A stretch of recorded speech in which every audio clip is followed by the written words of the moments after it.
Filemón. Y en el mes de diciembre, algo que hemos estado haciendo durante los últimos años, es tener un tema que tiene que ver con la Navidad. Entonces, vamos a predicar algo muy interesante este año en diciembre sobre el cumplimiento de las profecías del Antiguo Testamento.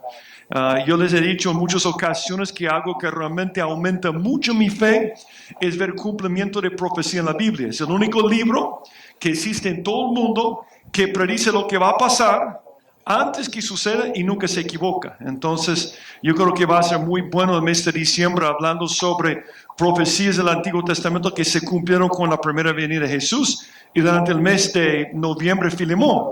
Y hoy, esta noche, vamos a hablar sobre un pasaje que habla sobre una crisis terrible. La otra semana vamos a ver las deudas, pero esta noche vamos a ver otro tipo de crisis. Y yo te pido que abres tu Biblia, 2 Reyes, capítulo 4, versículo 38. 2 Reyes capítulo 4, versículo 38. Algo que estamos haciendo con capítulo 4 es que estoy predicando la última parte antes de predicar la primera parte. Realmente no hay un orden histórico de todos esos milagros, pero yo quería comenzar con 38, 44 para dar el anuncio sobre el otro viernes. El otro viernes vamos a ver 4, 1 a 7, pero dice 4, 38 a 44, dice lo siguiente. 2 Reyes capítulo 4, versículo 38. Eliseo volvió a Gilgal cuando había una grande hambre en la tierra, y los hijos de los profetas estaban con él. Por lo que dijo a su criado: pon una olla grande y haz potaje para los hijos de los profetas. Y salió uno al campo a recoger hierbas, y halló una como parra montés. Y de ella llenó su falda de calabazas silvestres y volvió, y las cortó en la olla del potaje, pues no sabía lo que era. Después sirvió para que comieran los hombres. Pero sucedió que comiendo ellos de aquel guisado, gritaron diciendo: varón de Dios, hay muerte en esa olla. Y no lo pudieron comer. Él entonces dijo: traer harina, y la esparció en la olla. Y dijo: da de comer a la gente. Y no hubo más mal en la olla. Oremos. Padre, gracias por este tiempo que nos das cada semana para reunirnos en tu nombre, para celebrar tu presencia entre nosotros y para alabarte. Yo te pido, Señor, que al estar viendo este pasaje que vamos a ver esta noche, que tú hables a nuestro corazón, que nos ayudes a enfocarnos en ti y en tu palabra. Yo sé que varios aquí están pasando por crisis en su vida. Y yo te pido, Señor, que esas palabras pueden servir para animarles, para que su fe crezca y para que te puedan buscar a ti en cada momento. Yo te pido, Señor, si hay alguien aquí esta noche que no te conoce, que toques a su corazón para que te pueda recibir esta noche. Háblanos, Señor, por medio de este milagro que vamos a ver. En el nombre de Jesucristo te lo pido. Amén. Por supuesto, estamos viendo una crisis terrible. Hambre. Es un problema terrible. Es interesante que dice que había una grande hambre. Ahora, antes de hablar sobre la aplicación práctica para nuestra vida, la aplicación espiritual, yo quiero que hablemos un poco acerca de este tema de hambre. Es un problema muy serio en el mundo en este momento. Número uno, cuando hablamos de hambre, la definición de hambre es la sensación de falta de comida en el estómago, por supuesto. Pero yo quiero definir algunos otros términos para que podamos entender lo que está pasando en este pasaje. Hay un término que usan que se llama subnutrición. Este describe a la persona cuya ingesta de energía alimentaria es debajo del mínimo requerido para llevar una vida activa. Esa es subnutrición. Hay otro problema, que es un problema grave hoy en día, que es desnutrición. Y esa es la falta de ingesta de proteínas, calorías y micronutrientes. Las Naciones Unidas estima que alrededor de 815 millones de personas en el mundo sufren de hambre crónica y desnutrición. Una cosa terrible, 815 millones de personas. Pero vamos a hablar de otro término que tiene que ver con nuestro pasaje, y es este término hambruna. Hambre es lo que tú sientes cuando quieres comer, pero una grande hambre es una hambruna. Y esa es la situación que se da cuando un país o zona geográfica no posee suficientes alimentos y recursos para proveer alimentos a la población, elevando la tasa de mortalidad debido al hambre y desnutrición. Es tremendo porque dice el proyecto Hambre de las Naciones Unidas que alrededor de 24,000 personas mueren cada día de hambre. Esas 1,000 personas por hora mueren de hambre cada día. Tremendo esto. O de causas relacionadas con el hambre. Según Onicida, cada año muere más gente por el hambre que por el SIDA, la tuberculosis o la malaria combinadas. Es una crisis terrible. Y lo que estaba sucediendo en nuestra historia es que Eliseo se encontraba con la misma crisis. Una crisis de hambruna en toda la tierra de Israel. La gente estaba muriendo de hambre. Pero yo creo que hay una aplicación espiritual para nuestras vidas. Porque cuando yo pienso en la palabra hambre, cuando yo pienso en hambruna, a mí me cuesta pensar en algo peor que una hambruna física donde mueren 1,000 personas cada hora. Pero sí hay algo peor. Y la Biblia dice que hay algo mucho peor que el hambre física. Es el hambre espiritual. Dice en Amós 8:11, hablando de lo que iba a pasar en Israel si no hacían caso a Dios, dijo Dios: aquí vienen días, dice Jehová el Señor, en los cuales enviaré hambre a la tierra. No hambre de pan, porque eso es terrible, pero algo peor. Ni sed de agua, algo mucho peor, sino de oír la palabra de Jehová. Porque el problema es que cuando hay hambre de oír la palabra de Jehová, entonces uno no puede tener fe. Porque la fe viene por el oír por la palabra de Dios. Si hay hambre de palabra, la gente no puede tener fe. Si la gente no puede tener fe, hay un problema más grave. Porque por gracia sois salvos por medio de la fe. Cuando no hay palabra, no hay fe. Cuando no hay fe, no hay salvación. Cuando no hay salvación, la gente va al infierno. Y eso es terrible. Y yo estaba viendo las estadísticas hace poco que mueren aproximadamente 6,300 personas cada hora. O sea, ya vimos que 1,000 personas mueren de hambre o con enfermedades relacionadas con el hambre cada hora. Ahora, 6,300 más o menos mueren cada hora. Si tú ves las estadísticas de cuántas personas en el mundo profesan conocer a Cristo, esto significa que cada hora 5,000 personas van al infierno. O sea, tenemos una crisis. Cada hora 1,000 personas mueren del hambre. Pero hay algo mucho peor que esa crisis. Cada hora 5,000 personas mueren con el hambre espiritual. Eso sí es una crisis. Porque significa que en el tiempo que vamos a estar aquí juntos, va a morir más de 7,500 personas y van al infierno en este momento. Es una crisis terrible, pero es una crisis que tiene una solución. Y es una crisis donde tú tienes la solución. Porque tú sabes, si estás aquí esta noche, que la solución es el pan de vida. La solución es Jesucristo. Tú conoces este pasaje. Jesús les dijo: yo soy el pan de vida. El que a mí viene nunca tendrá hambre. Nunca tendrá hambre. Y el que en mí cree no tendrá sed jamás. La solución es Cristo. Es interesante este pasaje porque está hablando, por supuesto, de hambre espiritual. Pero yo acabo de estar en una conferencia de misiones la semana pasada, por eso no estuve aquí el viernes pasado. Y alguien me estaba preguntando sobre la situación en el país, sobre nuestras experiencias, y me estaba hablando del trabajo que hemos hecho durante los años con gente muy pobre. Yo estaba explicando sobre la gente que vive en zonas marginales aquí en el país, cómo era antes, cuando vine al país, cuando muchas personas tenían que vivir en casas hechas de cartón, literalmente, y cómo usaban las tapaderas de las botellas de Coca-Cola para poner los clavos, y ver la pobreza que te conmueve. Y yo le dije que nosotros hicimos muchos y hemos hecho muchas cosas para repartir víveres a la gente pobre. Yo doy gracias a Dios por nuestro ministerio de AMA en nuestra iglesia, porque nosotros ayudamos a la persona con necesidad en nuestra iglesia. Estaba hablando sobre todas estas cosas importantes. Pero yo le dije a la persona algo que he aprendido. La mejor cosa que tú puedes hacer para una persona pobre, que no tiene nada, es hablar de Cristo. Porque la Biblia promete a la persona que conoce a Cristo el pan diario, que nunca le va a faltar pan. Entonces, este pasaje habla de dos cosas. Cuando yo conozco a Cristo, nunca tendré hambre, si sigo lo que dice la Biblia, físicamente, porque Dios promete no los lujos, pero las necesidades, y también no voy a tener hambre espiritual, y no voy a terminar en el infierno. Tenemos algo valiosísimo, tenemos la solución.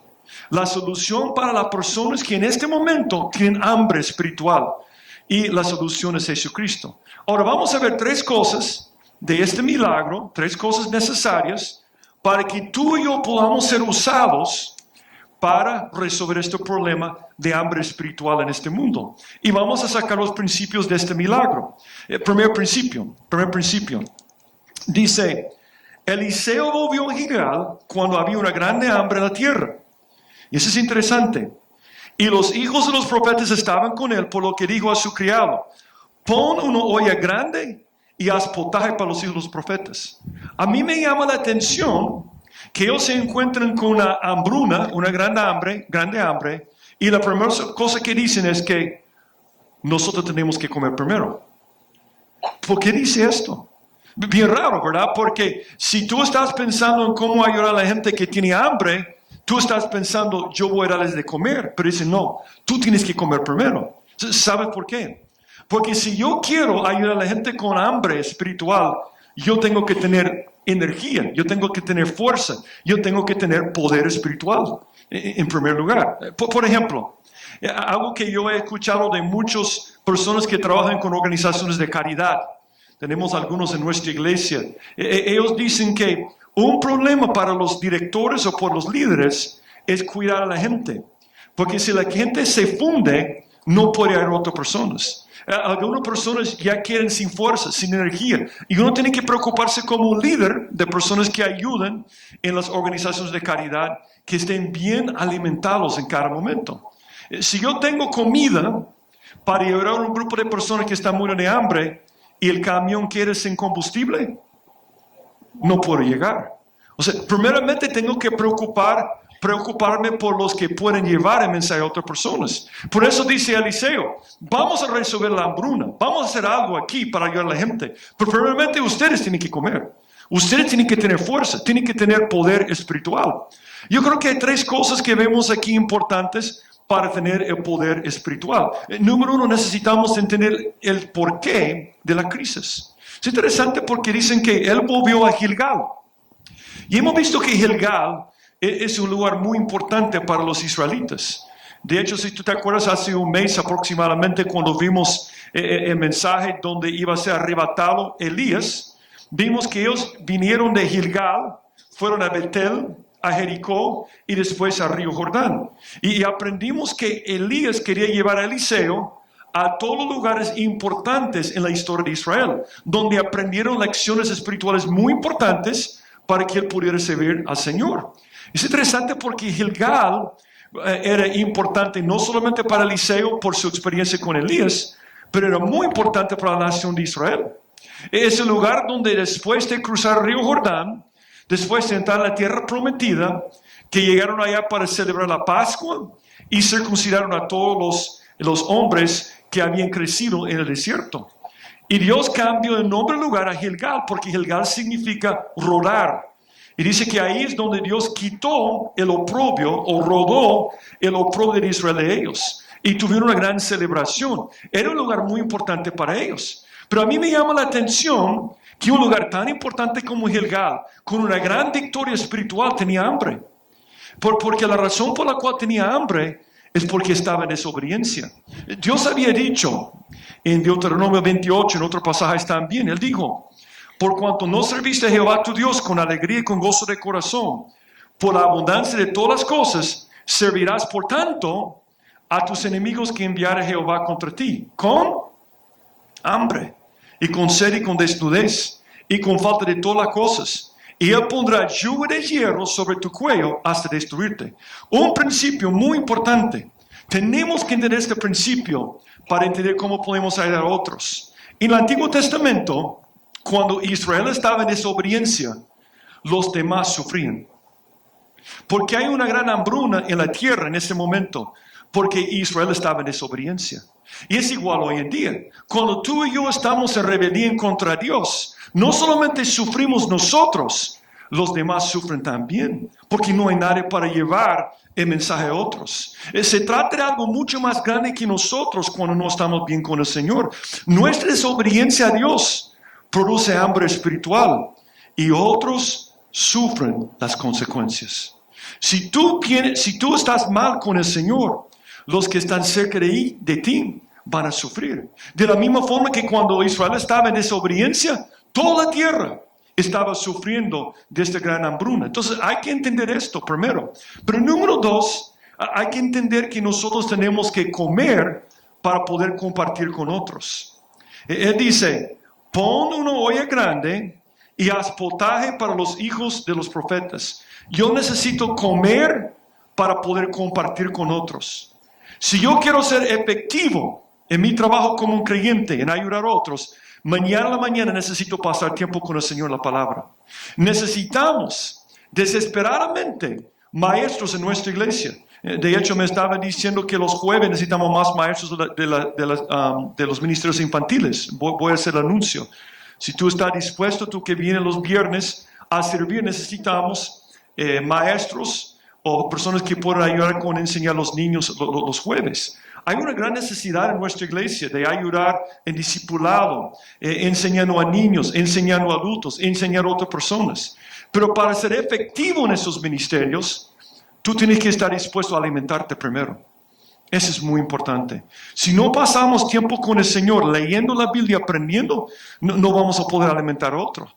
No puedes alimentar a otros si no estás alimentado.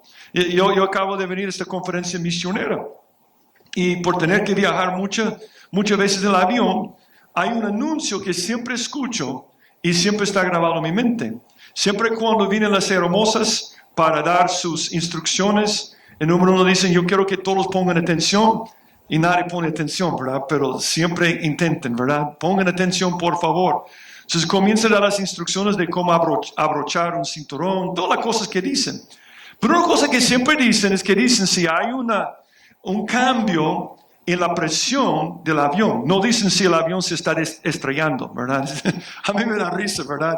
Usan palabras muy bonitas. Si de repente hay un cambio en la presión del avión, eso significa que vamos a morir, ¿verdad? Pero dicen, si hay un cambio en la presión del avión, entonces dicen que una máscara de oxígeno va a bajar. Yo creo que todos han visto esto, ¿verdad? Que siempre ellos tienen estas máscaras de oxígeno. Pero hay un anuncio interesante que ellos dicen. Ellos dicen, si tienes un niño contigo, a la par tuya, yo me acuerdo la primera vez que escuché el anuncio, yo pensaba que iban a decir, si tú tienes un hijo contigo, pon la máscara sobre él o sobre ella primero. Es lo que pensaba que iban a decir. Si estás acompañando un niño, entonces al bajar la máscara, tú tienes que poner la máscara sobre el niño primero. Pero ¿sabe lo que dicen? No. Tienes que poner la máscara sobre tu propia cabeza primero. Y yo me acuerdo la primera vez que escuché esto, yo pregunté a la hermosa, ¿por qué? Y me dijo que el problema es que cuando hay un cambio de presión, ¿verdad? Entonces dicen que uno puede desmayarse. Y si uno no pone la máscara sobre su propia cabeza, no puede ayudar al niño. Entonces tiene que pensar en su salud primero. Es igual con la palabra de Dios. Si yo quiero ayudar a la persona que trabaja conmigo, que estudia conmigo, que vive conmigo, con los desconocidos que tienen hambre, si yo no me alimento, ellos van a sufrir las consecuencias. Hay que recordar esto. Este mundo depende de nuestra fuerza espiritual. Y nuestra fuerza espiritual viene de Dios. Y Dios nos alimenta por medio de su palabra. Tú y yo tenemos que pasar tiempo en la palabra para que podamos compartir esto con otras personas. Pero nota una cosa más. Tú tienes que conseguir tu propia comida también. Dice el versículo 39. Y salió uno al campo a recoger hierbas y halló una como para montés. Una cosa interesante sobre la historia de Israel. Cuando ellos caminaban en el desierto, no tenían que trabajar para tener su comida. Llovía, ¿te acuerdas? Maná. Pero al pasar la tierra prometida, Dios decía, ustedes tienen que preparar su propia comida. Y es igual con nosotros. Tenemos que hacer nuestra parte. Dios nos ha dejado la palabra, pero tenemos que hacer nuestra parte. Un paréntesis aquí. A mí me llama la atención que todos están muriendo de hambre, menos los profetas. O sea, en medio de todo este gran hambre, ¿qué dice Dios? Yo voy a proveer para ustedes, que son hijos de los profetas. ¿Por qué? Porque hay un principio bíblico. Dios siempre provee para los suyos, sus necesidades. Por eso yo dije al principio, la mejor cosa que puedes hacer para una persona con hambre o una persona que tiene necesidad económica es hablarle de Cristo. Porque al convertirse a aplicar los principios bíblicos, no es que va a ser rico, pero va a tener sus necesidades. Dice, el justo come hasta, ¿qué dice? Sacia su alma. Más evidente los impíos tendrá necesidad. Es interesante que una grande hambre, pero los hijos de los profetas estaban bien. Y Dios dijo, yo he provisto para ustedes. Ahora, Dios nos ha provisto su palabra, pero tenemos que hacer nuestra parte. Tenemos que hacer nuestra parte. Tú y yo necesitamos alimentarnos, pero es trabajo. Miremos a Salmos 1. Salmos 1. Hay mucha gente que le gusta este pasaje, pero yo creo que muchas veces no se fijan en los versículos claves. Dice Salmos 1, versículo 1. Bienaventurado el varón que no anduvo en consejo de malos, ni estuvo en camino de pecadores, ni en silla de escarnecedores se ha sentado. Y dice versículo 2. Sino que en la ley de Jehová está su delicia, y en su ley medita de día y de noche. Será como árbol plantado junto a corrientes de aguas, que da su fruto en su tiempo, y su hoja no cae. Y todo lo que hace, ¿por qué prosperará todo lo que hace? ¿Solo porque Dios dice, hey, ¿me caes bien? No, porque hace su parte. Medita en la palabra, recoge su propia comida. Dios quiere que nosotros nos alimentemos de escuchar la palabra los viernes y los domingos, pero también tu salud espiritual, tu fuerza espiritual, tu energía espiritual depende de una sola cosa, que tú, no otra persona, pases tiempo con el Señor para que Él pueda inyectar energía en tu vida. Es una tragedia un creyente que no pasa tiempo en la palabra, porque tarde o temprano va a quedar sin fuerzas espirituales, se va a fundir. A mí me impacta Job. Job es el ejemplo de paciencia en la Biblia, según Santiago. Job es un hombre increíble en lo que pasó en su vida. Mira lo que dijo Job sobre la palabra. Job dijo, del mandamiento de sus labios nunca me separé. Guardé las palabras de su boca. ¿Más que qué? En otras palabras, para Job era más importante comer la Biblia que comer la comida física. Yo tengo una pregunta muy directa. Si comieras como lees la Biblia, ¿cuánto tiempo sobrevivirías? Digamos que Dios dice mañana, yo voy a hacer una regla en tu vida. Tú solamente puedes comer cuando has leído la Biblia. ¿Cuánto tiempo sobrevivirías? ¿Cuánto tiempo pasaste la semana pasada comiendo la palabra de Dios? ¿Cuántos minutos? Horas. Creo que fue 5 minutos. Ok. Entonces cada semana puedes comer 5 minutos. ¿Cuánto tiempo vas a sobrevivir? Job era un hombre admirable, un hombre espiritual, uno de los 3 justos sobre la tierra. Porque él decía, antes de comer mi cereal cada mañana, la Biblia.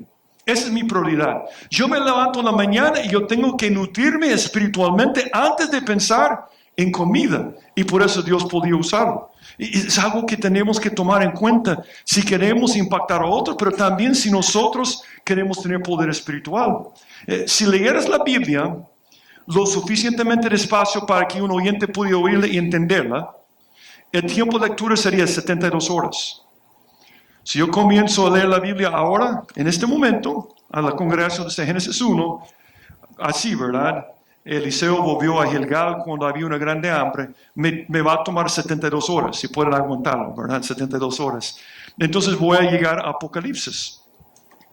Si lo convirtieras en minutos y lo dividieras por 365, podía leer la Biblia de pasta a pasta en solo 12 minutos al día.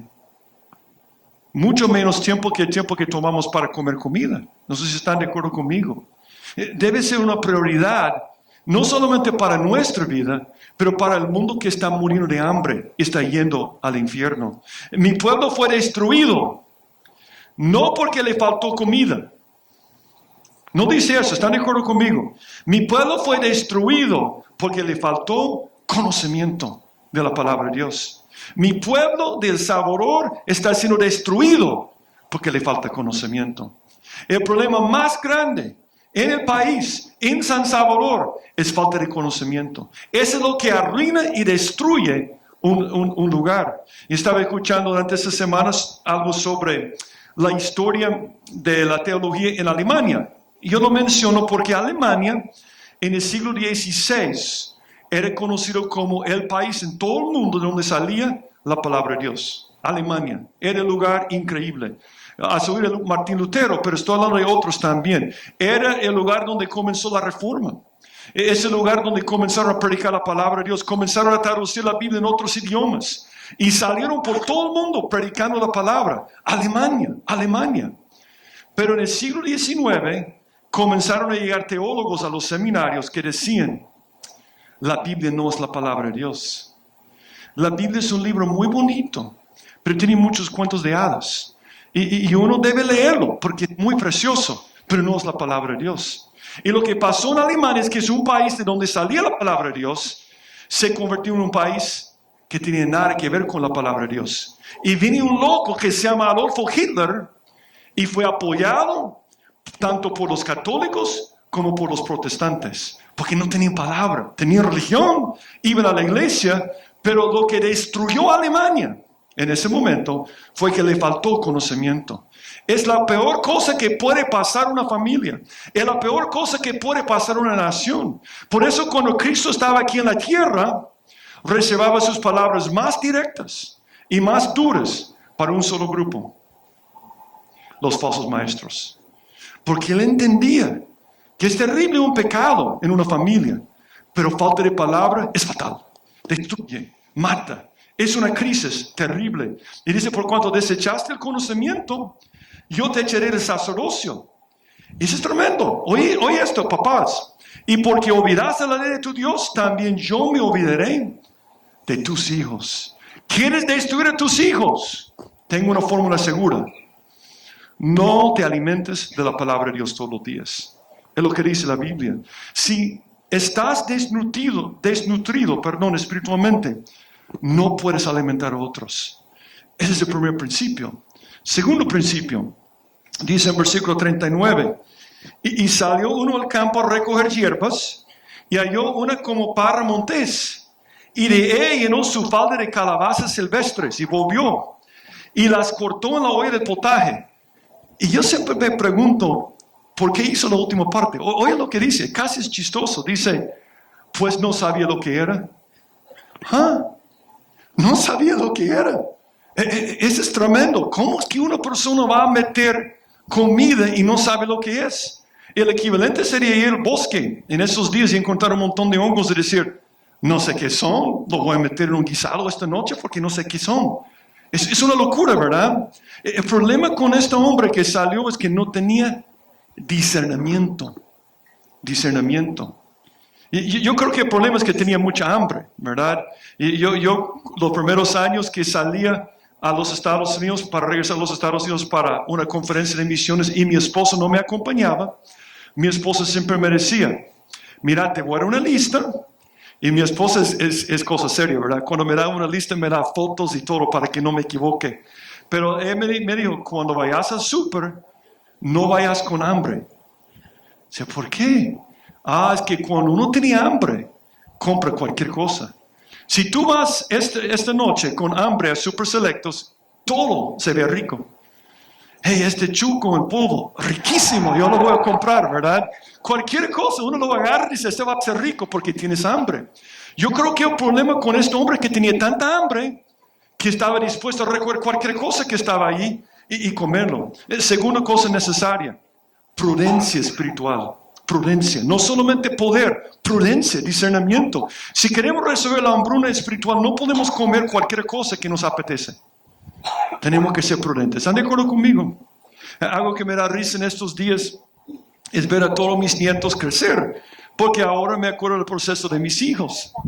Y me da risa. Yo ahora disfruto cada etapa. Yo digo a los papás que están aquí, los nuevos papás o tienen niños chiquitos, hay que disfrutar ese tiempo. Vuela. O sea, el tiempo vuela como no se pueden imaginar. Y de repente viene un peludo que es un amigo, ¿verdad?, de tu hija, y de repente están casados. Es terrible, ¿verdad? No, me caen bien mis yernos, pero porque no están aquí, nada.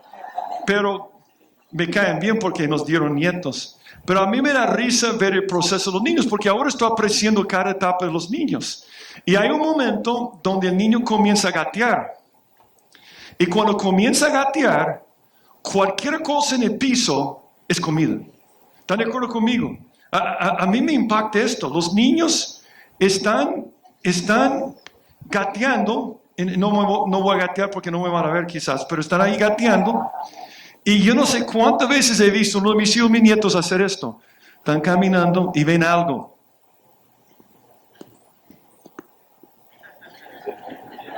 Y uno dice, ¿por qué estás comiendo si no tiene un buen sabor? Porque son niños. Yo me acuerdo una vez que Michelle metió un chicote en su boca. Y yo decía, Pam, tiene mucha proteína, no te preocupes. No.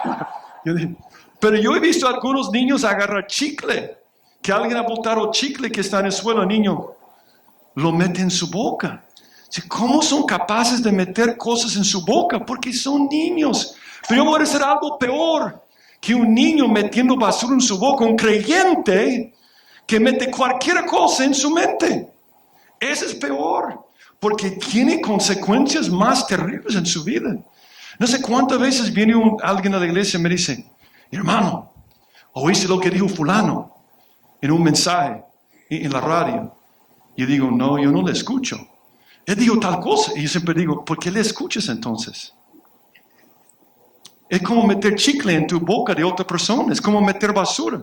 No tiene ningún sentido. A algunos de nosotros nos gusta que alguien sea chocante, algo sea escandaloso y nos gusta escucharlo. Pero está destruyendo tu mente. Eres igual al niño que mete basura en su boca cuando está caminando en cada momento. Tú y yo tenemos que ser prudentes. Tenemos que ser prudentes en la selección de tu comida espiritual también.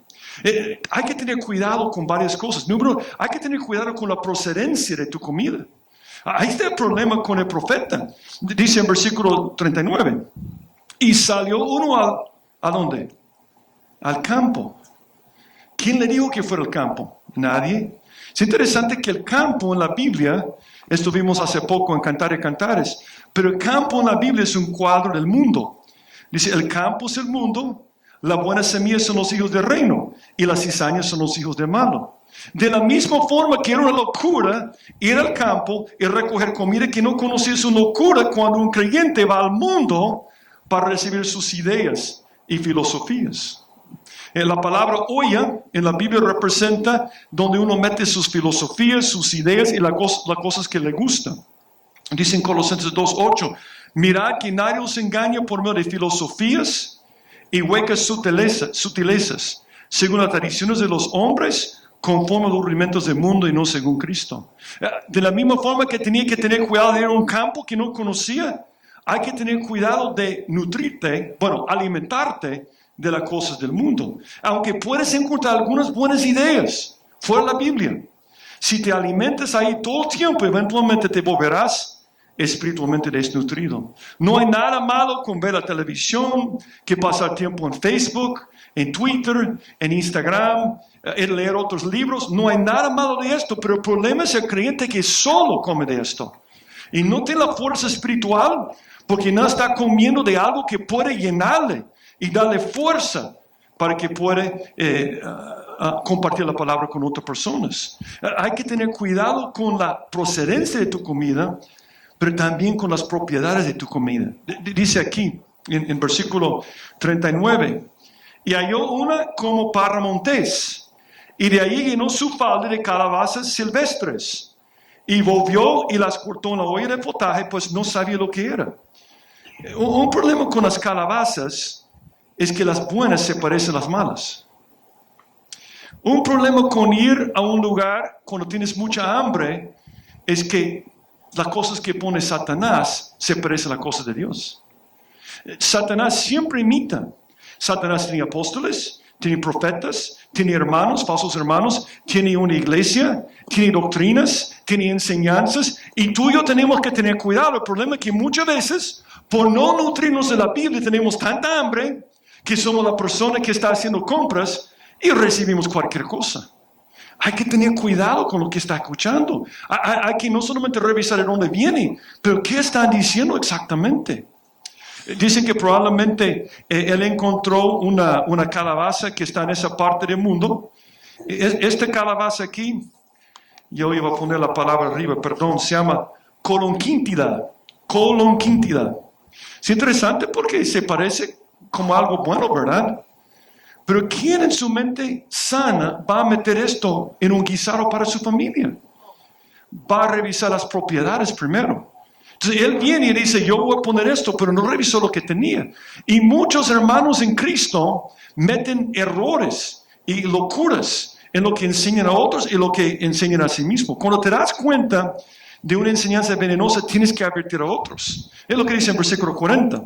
Después sirvió para que comieran los hombres. Pero sucedió que comiendo ellos de aquel guisado, gritaron diciendo, varón de Dios, hay muerte en esa olla.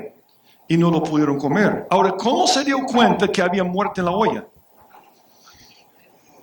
Sí, el sabor y porque tenía discernimiento. Él tenía discernimiento. Gracias a Dios por las personas que tienen buen discernimiento.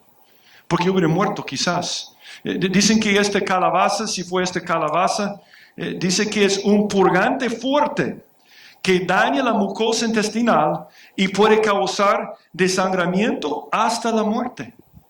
Entonces el otro tenía buen discernimiento, conocía las calabazas. Entonces cuando él gustó, ¿verdad? En ese momento, entonces dijo, hay muerte en la olla, porque tenía buen discernimiento. Y cuando tú te das cuenta de una mala enseñanza, hay que decirlo a otra gente. Y cuando alguien me dice, no estoy yendo a tal lugar, escuchando tal cosa, está bien. Yo digo, no está bien, si no está bien. Pero yo no quiero ofender al hermano. Pero es como dar veneno a una persona si yo no quiero decirle para no ofenderle. Es veneno de destruir. Mira lo que dice 2 Timoteo, versículo 4. 2 Timoteo 4. Lo que dice la palabra aquí. 2 Timoteo 4 dice, hablando Pablo a Timoteo, te encarezco delante de Dios y del Señor Jesucristo, que juzgará a los vivos y a los muertos en su manifestación y en su reino. Que prediques la palabra, que instes a tiempo y fuera de tiempo, redarguye, reprende, exhorta con toda paciencia y doctrina.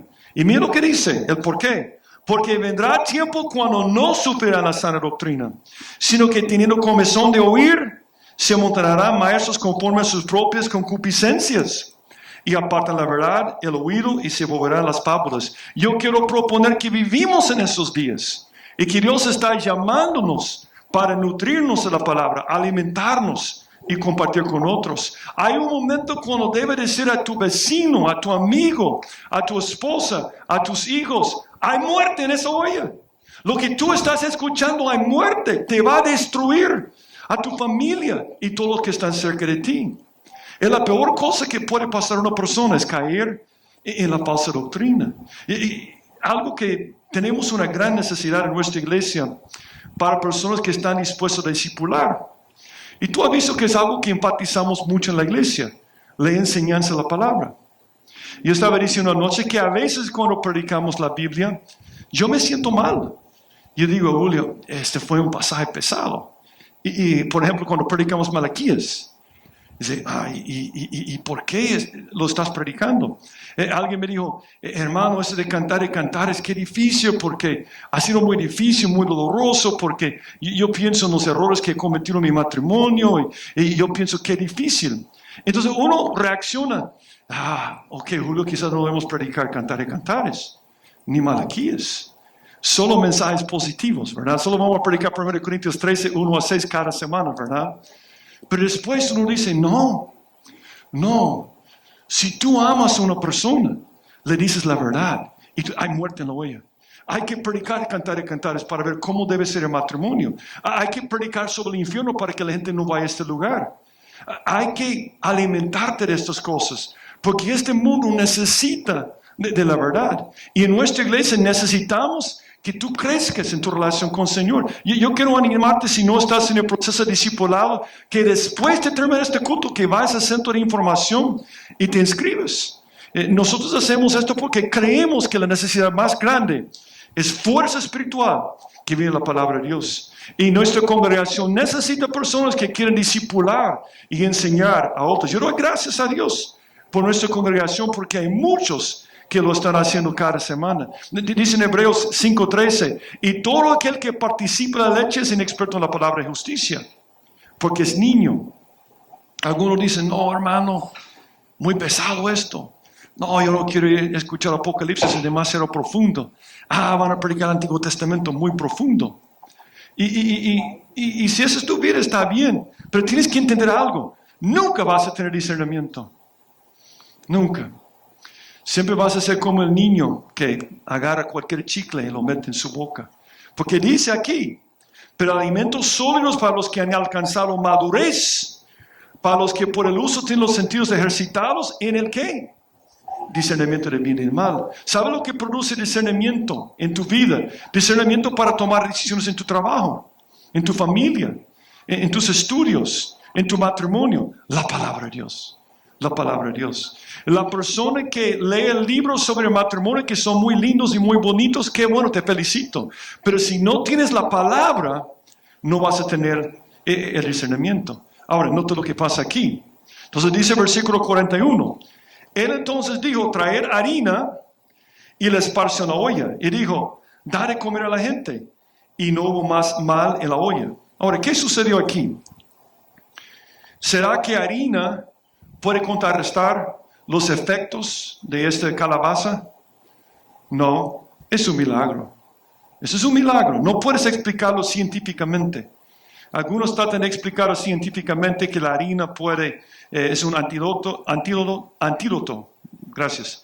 Y uno dice, esto es lo que funciona. Pero no es cierto. No hay una explicación científica. Ese es un milagro. Ahora, cuando hay un milagro en la Biblia, tenemos que preguntarnos por qué usó tal cosa. Es una señal. ¿Y qué hacen señales? Nos señalan algo. La harina es una señal. Nos está enseñando que cuando hay muerte en la olla, cuando hay un problema en tu matrimonio, o hay muerte en tu familia, o hay muerte en tu trabajo, la solución es la harina, pero espiritual. Ese es el mensaje que está pasando aquí. Está diciendo, debemos comer toda la Biblia, pero lo principal es la harina, la harina. Cuidado con lo principal de la comida. ¿Qué es la cosa principal? La cosa más importante. El trigo. Bueno, la harina que viene del trigo. ¿A qué representa esto? En primer lugar representa a Jesús, ¿verdad? Y a la palabra de Jesús. Dice, e hizo llover sobre ellos maná para que comiesen. Y les dio trigo de los cielos. Y yo siempre he dicho que creo que el maná era quesadilla. Pero no es cierto. Lástima, ¿verdad? En mi mundo yo quiero que sea quesadilla porque yo pienso en el cielo va a llover quesadilla todos los días. Pero no, era trigo que llovía todo el tiempo. Y el trigo es lo que usamos para hacer harina, ¿están de acuerdo conmigo? Y también para hacer pan. Y otra vez, ¿quién es el pan? Yo soy el pan vivo, dice Jesús, que descendió del cielo. Si alguno comiere de este pan, vivirá para siempre. El pan que yo daré es mi carne, lo cual yo daré por la vida del mundo. Cuando Dios estaba en el cielo, viendo la hambruna espiritual, viendo a la gente hundir el infierno, en el camino para un destino eterno de estar separado de Él, Él pensó, yo tengo que alimentarlos espiritualmente. Así que voy a mandar a mi hijo. Y vino su hijo que era trigo porque es el pasaje que vimos. Viene el trigo del cielo. Pero lastimosamente, para hacer harina de trigo, ¿qué tienes que hacer? Machucarlo, desmenuzarlo, probarlo. Y para hacer pan, ¿qué tienes que hacer después? Cocinarlo, ponerlo a fuego. Y Jesús vino como ese trigo precioso y le torturamos, le azotamos, le pusimos en la cruz, donde Él sufrió la prueba, para que por el otro lado de la resurrección saliera como el pan que puede salvar este mundo. Ese milagro está señalando una verdad que debe impactar nuestras vidas.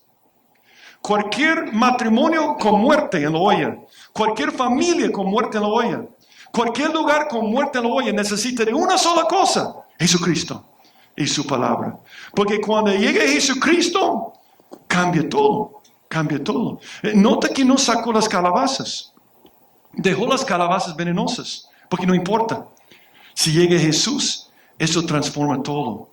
Una persona con prudencia entiende, tengo que tener cuidado con lo que como, pero cuando me equivoco, la solución es Jesucristo. Él es la harina. Ahora, mire cómo termina. Prudencia y poder espiritual. Pero yo voy a decir algo sobre esto de alimentar el mundo. Un problema que tenemos cuando vemos estadísticas como 5,000 personas mueren cada hora y van al infierno es 5,000 personas. Yo soy uno. ¿Qué puedo hacer? O cuando pienso, hablemos solamente de la Ciudad de México. La Ciudad de México tiene 21 millones de personas. Dicen las estadísticas que 5% dicen que han recibido a Cristo. Son evangélicos. Eso significa que hay 20 millones de personas que están en el camino para el infierno. Entre ahora y el momento que mandemos nuestros misioneros, ¿cuántas personas van a morir de hambruna espiritual? Es terrible. Pero uno dice 20 millones. ¿Qué podemos hacer? Cuando fuimos a la Ciudad de México hace unos meses y vimos qué inmensa esta ciudad, ¿dónde vamos a comenzar? Y oramos y caminamos por todos lados y dijimos, tenemos que comenzar en un lugar. Pero yo me acordé del ingrediente necesario. Es importante conocer la palabra de Dios. Es importante alimentarnos. Es importante comer, compartir con otros. Pero el ingrediente más importante es la fe. Se necesita esta cantidad de fe de creer que Dios te puede salvar. Se necesita esta cantidad para creer que Dios puede salvar a tu papá o a tu mamá. Y se necesita esta cantidad para creer que te puede usar. Este problema es un problema de fe cuando no compartimos el Evangelio. Cuando no discipulamos, es un problema de fe. Cuando no servimos al Señor, es una crisis de fe. Hay una crisis que viene antes de la crisis de hambre, la crisis de fe. Y esa es la última parte, persuasión espiritual. Nota cómo termina el pasaje, interesante. Voy a leerlo y me vas a decir si te recuerda de otra historia en la Biblia. Dice versículo 42. Vino entonces un hombre de Baal Salisa, el cual trajo al varón de Dios panes de primicias, 20 panes de cebada y trigo nuevo en su espiga. Y él dijo, da a la gente para que coma. Y respondió su sirviente, ¿cómo pondré esto delante de 100 hombres? No se puede con 20 millones, en otras palabras. Pero él volvió a decir, da a la gente para que coma, porque así ha dicho Jehová. Comerán y sobrará. Entonces lo puso delante de ellos y comieron y les sobró conforme a la palabra de Jehová. Dice 3 veces, da a la gente para que coma. ¿A cuál historia te recuerda esto? Cuando Jesús alimentó a los 5,000. ¿Qué dijeron los discípulos? No se puede, hay que despedirles. Dijo Jesús, se puede. Y yo voy a decir algo sobre los problemas aquí en San Salvador. No se puede, pero Dios puede. Yo escucho todo el tiempo, no se puede. Ok, Dios puede. Esa es la gran pregunta esta noche, es la gran pregunta. ¿Tienes suficiente fe para creer que Dios puede usarte aún a ti? ¿Cuánta fe tienes? Yo veo mi propia vida. Yo pienso en los últimos años que he pasado en este país. Y yo me acuerdo cuando vivía allá, yo digo, ¿cómo es que Dios puede usar a alguien tan inútil como yo? Yo no ofrecía nada. Y digo, pero qué grande mi Dios, porque puede usar a cualquier persona. Él puede usar a cualquier persona. Nuestra crisis no es nuestra elocuencia, no es nuestra inteligencia, es nuestra fe. Él está recordándonos, bueno, no está recordándonos porque eso sucedió antes, pero eso es como algo que sucedió antes del milagro de Jesús. Y solo para demostrarlo, Jesús les dijo, no tienen necesidad de irse, dadles vosotros de comer. Dadle vosotros de comer. Dios no lo va a dar, dadle vosotros de comer. A la gente de aquí de San Salvador, en nuestro trabajo. Ahora, nota el tipo de persona que Dios usa y donde se manifiesta la fe. Número 1, Él usa personas que alumbran para Dios. Eso es tremendo, quizás no lo viste porque lo leímos muy rápido, pero dice, vino entonces un hombre de Baal Salisa. Baal Salisa. Baal Salisa. Qué raro este nombre, ¿verdad? Porque todos sabemos que Baal era el dios pagano. Bueno, yo no sé si has visto alguna vez las estatuas de Baal. Tienen 2 cachos y una cola. Sí, eran toros. Y yo creo que las caricaturas de Satanás vienen de los que adoraban a Baal. Eso es lo que yo pienso en lo personal, porque Satanás no tiene 2 cachos y una cola. Es un ángel de luz. Pero la gente cuando agarra esto de Satanás, yo creo que lo sacaron de Baal. Entonces el hombre que cambió la historia aquí viene de Baal Salisa. Salisa significa multiplica. Él tiene un lugar que se llama Satanás multiplica, en otras palabras. Pero qué tremendo te debe animar esto. Porque viene un lugar tan oscuro y Dios lo usó. Era luz donde vivía. Estaba en Baal Salisa. Tú dices, es que yo trabajo en Baal Salisa. Yo todas las mañanas cuando paso por el jefe, yo reviso su cabeza para ver el tatuaje de 666, ¿verdad? Porque yo sé que algo anda mal ahí en el trabajo. ¡Qué bueno! Baal Salisa. Dios usa a personas que a pesar de su medio ambiente, ellos son luz en cada momento. Pero también Dios usa a personas que adoran a Dios. Nota lo que dice después. Dice, el cual trajo al varón de Dios panes de primicias. ¿Por qué panes de primicias? ¿Por qué un hombre viene a un lugar pagano y trae panes de primicias a un profeta? Es una historia rara, ¿verdad? Porque tenemos que entender varias cosas aquí. Número uno, cada vez que encuentras una persona dando algo de primicias a Dios, es porque está adorando a Dios. Eso es siempre adoración. Dice, ahora aquí he traído las primicias del fruto de la tierra que me diste, oh Jehová, y lo dejarás delante de Jehová tu Dios. ¿Y qué vas a hacer con esos panes de primicia? Adorarse delante de Jehová tu Dios. Cuando nosotros damos nuestros diezmos y ofrendas, porque son las primicias, cuando damos nuestro tiempo para enseñar a los niños, para discipular, para compartir el evangelio con otros, estamos dando las primicias a Dios, diciendo, Dios, todo lo que tengo viene de ti. Gracias por esto. Y yo quiero decirte que te adoro. Tú eres digno, tú eres un Dios bueno. Y yo quiero demostrar en mi corazón que yo te adoro y quiero que todo el mundo sepa que tú vales la pena. Viene este hombre en un lugar pagano y les enseña una lección. ¿Te puedes imaginar dar las primicias en tiempo de grande hambre? A mí me impacta cuántas veces Dios usa gente pobre. La viuda, la viuda, ¿te acuerdas de ella?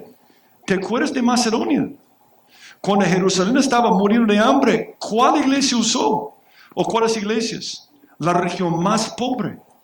Entonces, cuando están en el peor de los momentos, viene un hombre y dice, yo tengo fe, yo voy a ser un loco, yo voy a creer a Dios. Le voy a dar las primicias, porque cuando das las primicias, dice Dios, tú vales la pena. Esta cuestión de dar dinero, es una cuestión de fe y de amor para Dios. Dios no necesita tu dinero, tú necesitas dar tu dinero. Porque es una forma de decir, Señor, estoy agradecido contigo. ¿Qué dirías de un papá que nunca diera nada a sus hijos? No les diera comida, no les diera para los estudios. Dirías, ese papá no ama a sus hijos. Y la única forma que podemos mostrar nuestro amor es dando las primicias de nuestro tiempo, de nuestros dones, de nuestro dinero. Dice la Biblia, honra a Jehová con tus bienes y con las primicias de todos tus frutos. Y algo tremendo es que Dios dice, ok, no tienes que darme nada. Si tú estás convertido, vas a ir al cielo. Pero cuando me das algo, demuestras que tienes un corazón grande. Y mira lo que dice el versículo 10, siguiente versículo. Y serán llenos tus graneros con abundancia, y tus lagares rebosarán de mosto. No nos equivoquemos aquí con este milagro. La clave no es Eliseo. No, la clave es un hombre de un lugar pagano que dijo, yo voy a creer a Dios. Que cuando yo doy mis primicias, cuando yo me sacrifico, cuando adoro a Dios, Él puede multiplicarlo y hay otras personas. Un milagro toma lugar cada semana en nuestra iglesia. A recoger las ofrendas de diezmos. Entonces usamos esto para que podamos alcanzar a otras personas con el evangelio. Dios toma las primicias para que pueda bendecir a otras personas. Este hombre está diciendo, yo quiero ser una bendición para otros. Y Dios dijo, qué bueno tu sacrificio.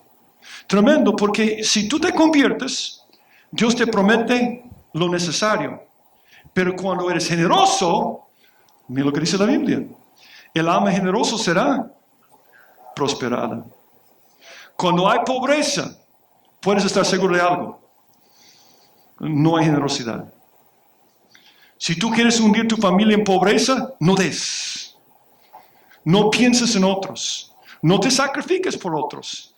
Porque esa es una fórmula exacta, según la palabra de Dios.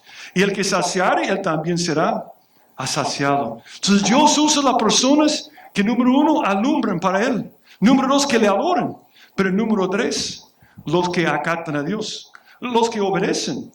Porque por supuesto, dijo el sirviente, ¿cómo pondré esto delante de 100 hombres? No se puede, pero Dios puede. No se puede, pero Dios puede. Porque dice, pero él volvió a decir, da a la gente para que coma. Porque así ha dicho Jehová, comerán y sobrará. Comparte el evangelio porque Dios ha dicho, se van a convertir. Enseña la Biblia a otros porque Dios dice que van a crecer espiritualmente. No porque me nazca, no porque yo quiera, sino porque creo en lo que dice la palabra de Dios. Es una cuestión de fe. Es interesante ver los paralelos entre esta historia y la alimentación de los 5,000. Nota los paralelos. En ambos casos había una multitud de gente hambrienta. En ambos casos, Eliseo y Cristo tuvieron compasión de la gente. Pocos panes de cebada. Yo no sé si te acuerdas que en los 5,000 eran panes de cebada también, igual a esta historia. Formaron la dieta principal de la gente. En ambos casos, la orden era dar de comer a la gente. También otra cosa que tienen en común, un asistente incrédulo planteó objeciones. No se puede, no se puede. Y 6, la multitud fue alimentada por medio de los siervos. Dios no hizo llover maná. Ellos tenían que hacer el trabajo.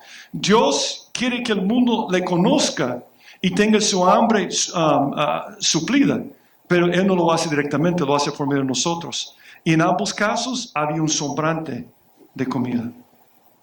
Pero una gran diferencia, gran diferencia. ¿Cuántos había en el caso de Eliseo? 100. ¿Con Jesús? 5,000, ¿ok? ¿Cuántos panes usó Eliseo? 20. ¿Y Jesús? 5. Bueno, y Jesús no solamente alimentó los 5,000 con los panes, Él multiplicó los peces también. ¿Quién es superior? ¿Quién vive en ti? ¿Quién gana? Cristo. Cristo vive en nosotros. Este mismo Cristo está vivo y Él quiere usarte para hacerlo. ¿No ves lo que pasa siempre en la Biblia? Él usa a sus siervos y quiere usarte. La cosa más triste es un creyente que va al cielo y el Señor dice, mire todas las ocasiones que yo te amaba para ser una bendición, pero estaba demasiado ocupados, nos faltaba la fe. Este mundo, este mismo Jesús vive en el creyente, así que podemos hacer mayores obras si simplemente le creemos.